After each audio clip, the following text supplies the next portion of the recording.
cuando muere una relación, cuando muere el fuego en la relación entre el hombre y la mujer, bien podríamos hacer una autopsia de la relación marital, ¿sí o no? Amén, hermanitas.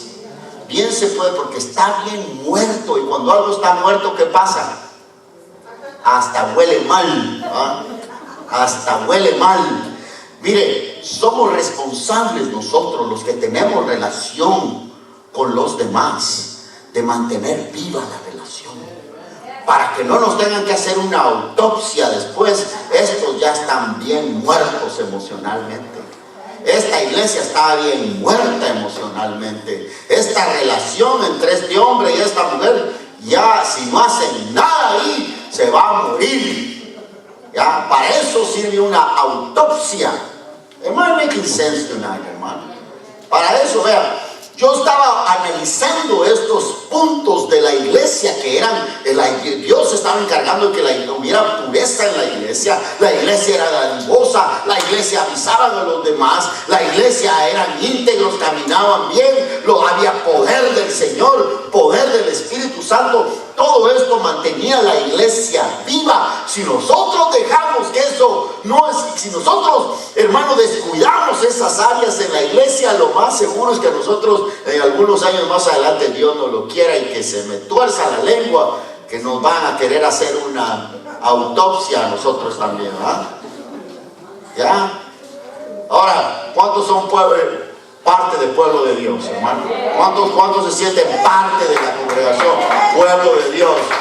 Ayúdenos pues a mantener viva esta congregación, viva aquí, que el Espíritu Santo se mantenga vivo aquí, que la pureza sea presente en este lugar todo el tiempo. 5 elementos para que la iglesia se mantenga viva, de lo contrario morirá.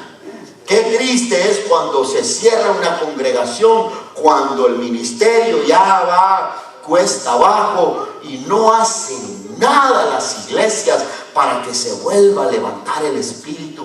Siguen con ese mismo círculo vicioso, condenados a muerte. Ahora, escúcheme bien, la iglesia de Cristo no muere nunca. La iglesia de Cristo es indestructible. Estoy hablando de la congregación local, de las iglesias locales, pues, de las cuales nosotros somos una, de la congregación local. De eso estoy hablando. La iglesia de Cristo nunca morirá. Nunca morirá. Las puertas del infierno no prevalecen en contra de la iglesia. Pero la congregación local, si no, la congregación local no hace nada. Mire, hermano, conozco congregaciones que llevan 25, 20, 30 años, hermano, haciendo lo mismo, todo el tiempo lo mismo, no hacen nada, y tal vez un tiempo se reunían 100 personas, ahora se reúnen 15, y no sucede nada, nadie está haciendo nada, solo esperan a ver qué es lo que Dios va a hacer, cuando es responsabilidad de nosotros mantener viva la presencia del Señor en nuestra congregación. Por esta razón es que queremos mantener aquí un lugar de oración. Por esta razón los espero en la vigilia. Ve qué buen anuncio me acabo de aventar ahorita. Aleluya. Entonces, vea, cuando la iglesia está viva, va a provocar celos. Miren lo que dice el verso 17. Entonces, levantándose el sumo sacerdote y todos los que estaban con él, esto es la secta de los saduceos, se llenaron de celos y echaron mano a los apóstoles y los pusieron en la cárcel pública. Déjeme explicarle un poco de quiénes eran estos religiosos de aquel tiempo. Habían 3 grupos en el sistema religioso de los judíos. Estos eran los fariseos, los saduceos y los escribas. Déjeme decirle rápidamente cuál es la diferencia entre uno y otro, rápido.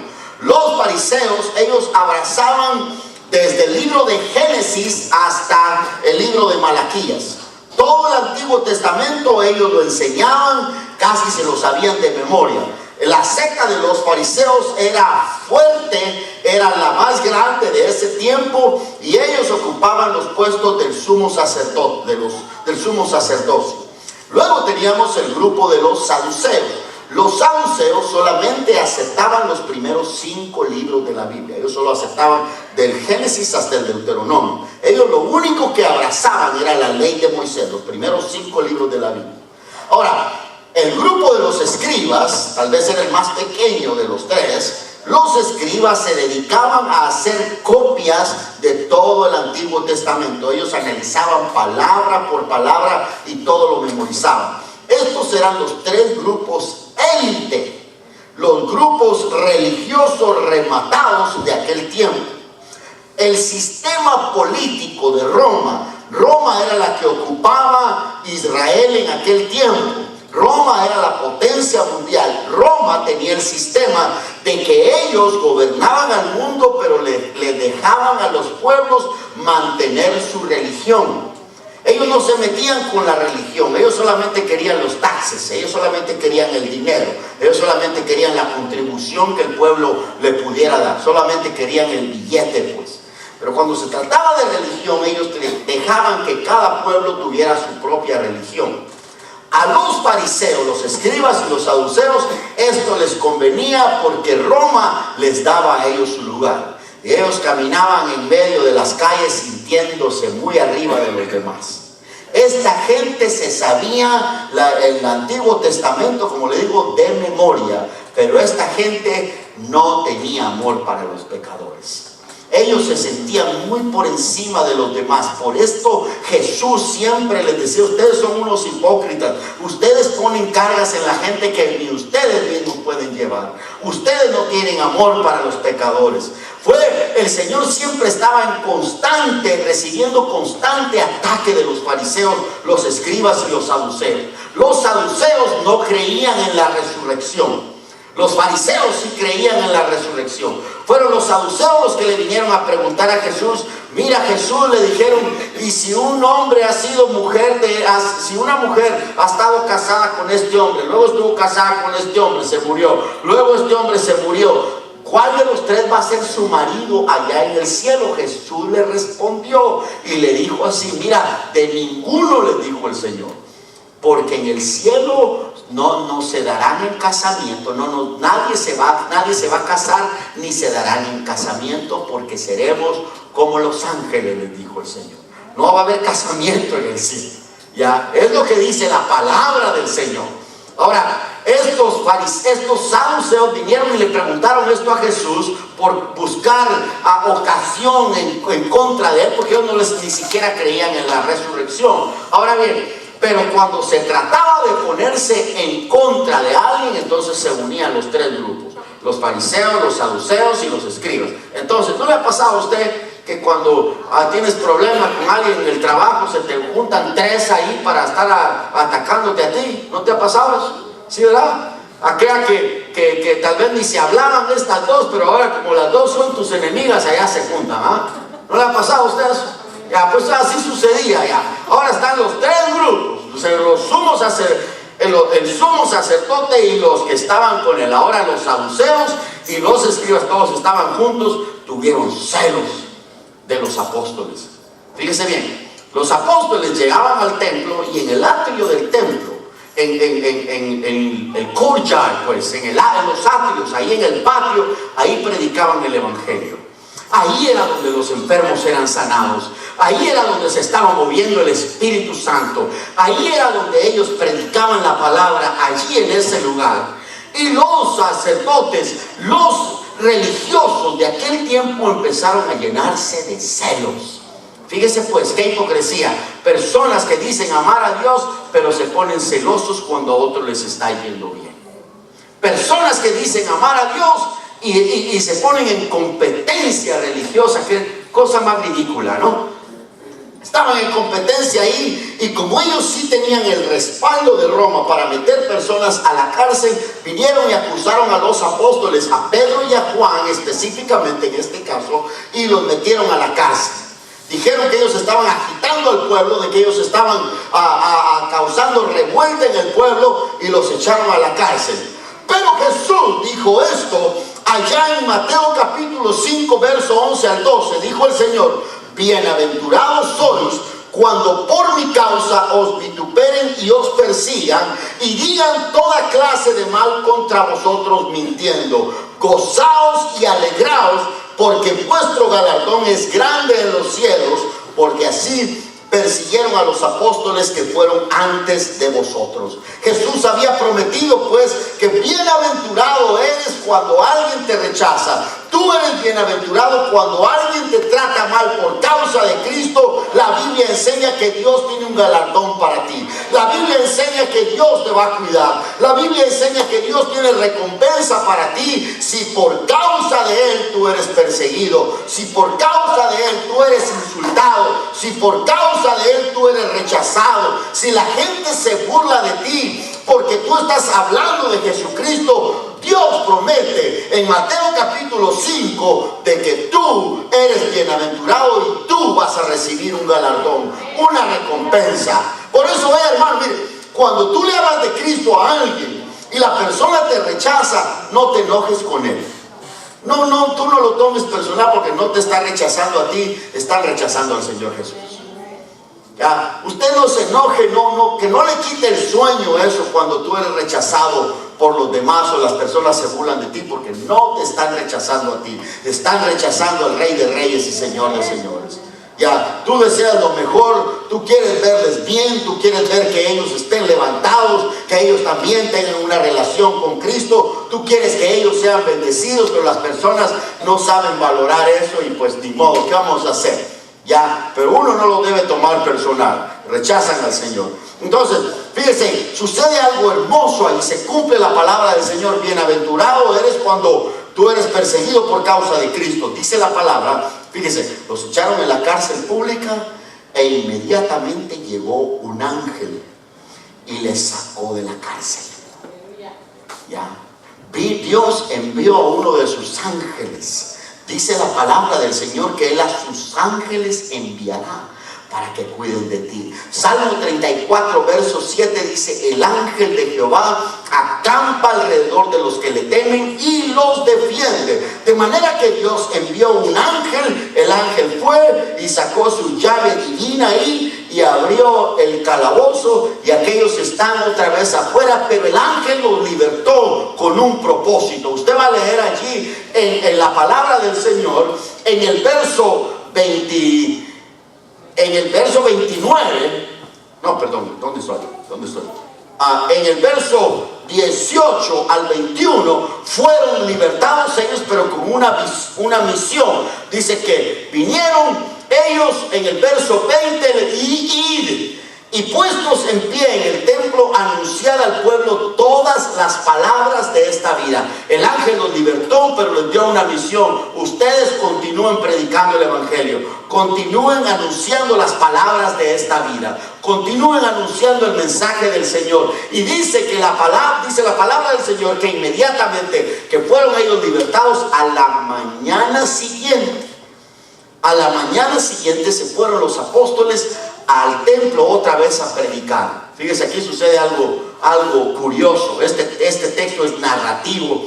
Sucede algo curioso porque los escribas, los fariseos y los saduceos, el concilio se reunió al día siguiente y dijeron: vamos a ver qué hacemos con estos hombres. Vayan a sacarlos del calabozo y me los traen para acá. Se van los alguaciles, se van los comisarios, se van los policías ahí a sacarlos de la cárcel, y resulta que llegan a encontrar a los guardias parados a la puerta.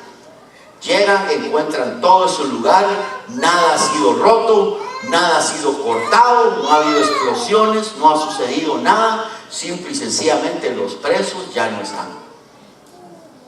Y regresan con el reporte: encontramos a los guardias en su lugar, encontramos a los soldados ahí en sus puestos, pero aquellos ya no están presos.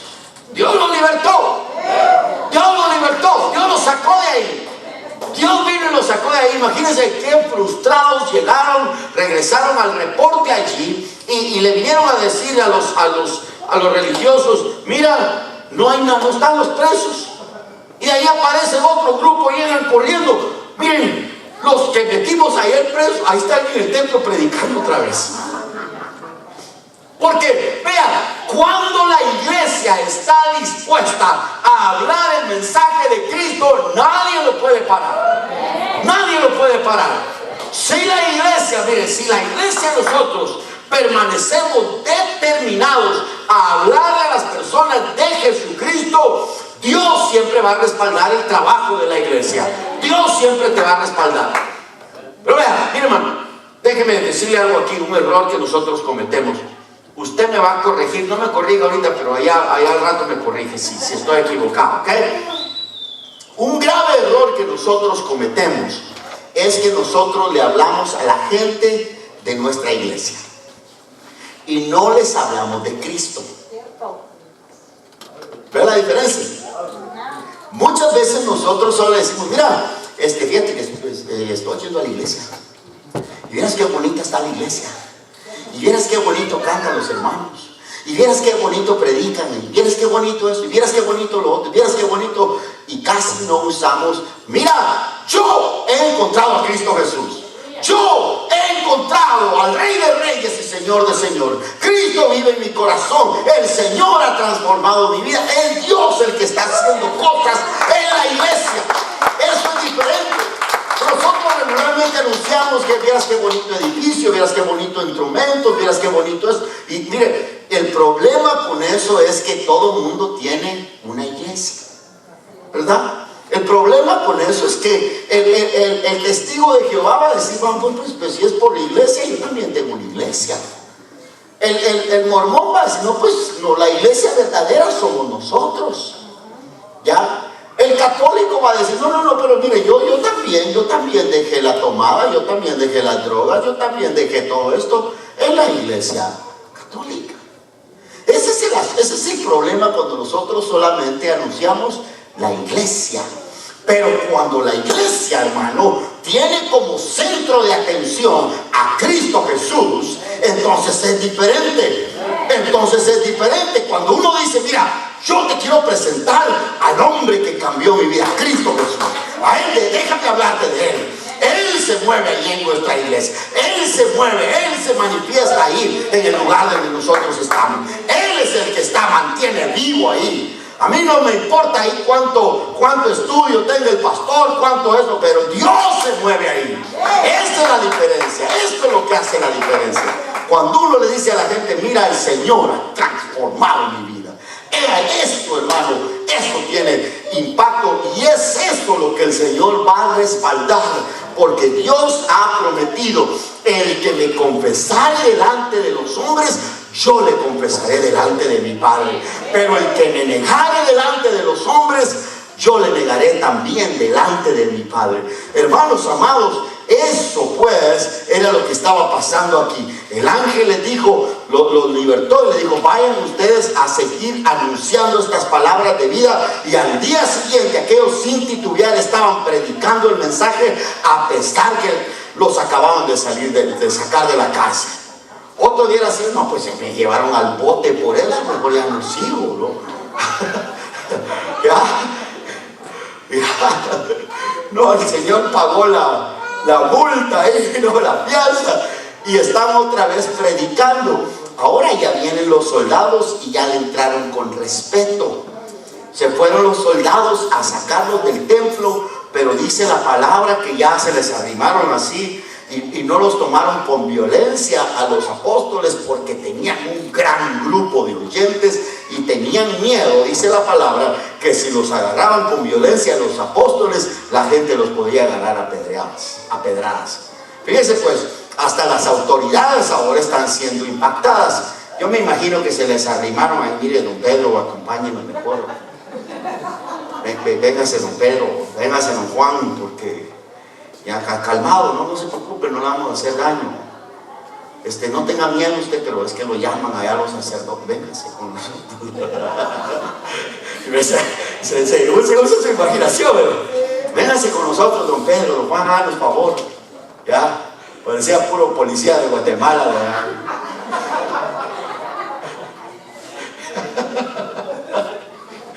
Véngase, ya, y pues vamos a los apóstoles. Y se los llevan a presentarse allá.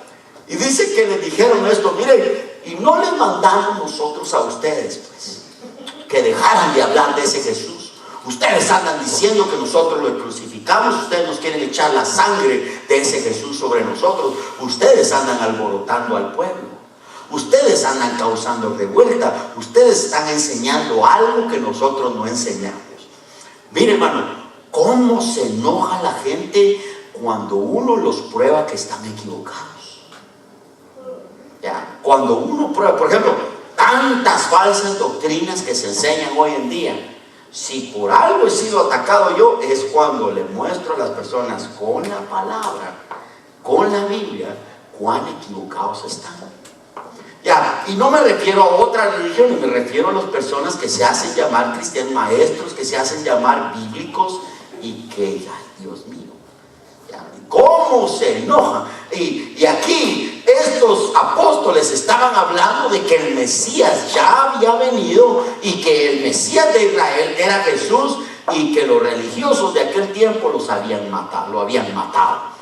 Ahora a aquellos no les gustó y están reclamándole a los apóstoles. Los apóstoles le responden con estas palabras: mira, es necesario que obedezcamos a Dios antes de obedecer a los hombres. Dice la Biblia, pues, que ahí aquellos se enfurecieron más. Usted puede seguir leyendo ahí el capítulo. Se enfurecieron y querían matarlos. Dice la palabra del Señor que querían matarles a los apóstoles. Pero aparece un hombre llamado Gamaliel. Dice la palabra del Señor que era un hombre sumamente respetable. Verso 34 dice así: entonces, levantándose en el concilio un fariseo llamado Gamaliel, doctor de la ley, venerado por todo el pueblo, mandó que sacasen fuera por un momento a los apóstoles. La historia dice así, usted puede leer el pasaje, corroborarlo. La historia dice así, y les dice: miren, hermanos, dice, aquí ya han habido otros hombres, uno llamado Judas, el otro no recuerdo exactamente cómo se llama. Pero ya han habido otros hombres que se han levantado y han dicho: yo soy el Mesías de Israel. Y dice la palabra que Gamaliel les expuso esto y les dijo: miren, aquí ya se han levantado otros grupos. En la historia de Israel ya se han levantado otros grupos proclamando que ellos son enviados de Dios. Y el tiempo ha demostrado que no eran nada, que simple y sencillamente eran farsantes. El tiempo demostró que estos hombres murieron y todos los que les seguían fueron dispersados. Así ha sucedido en varias ocasiones. Y Gamaliel, quien fuera el maestro de Pablo, es el que dice estas cosas. Dice la palabra que Gamaliel les dijo: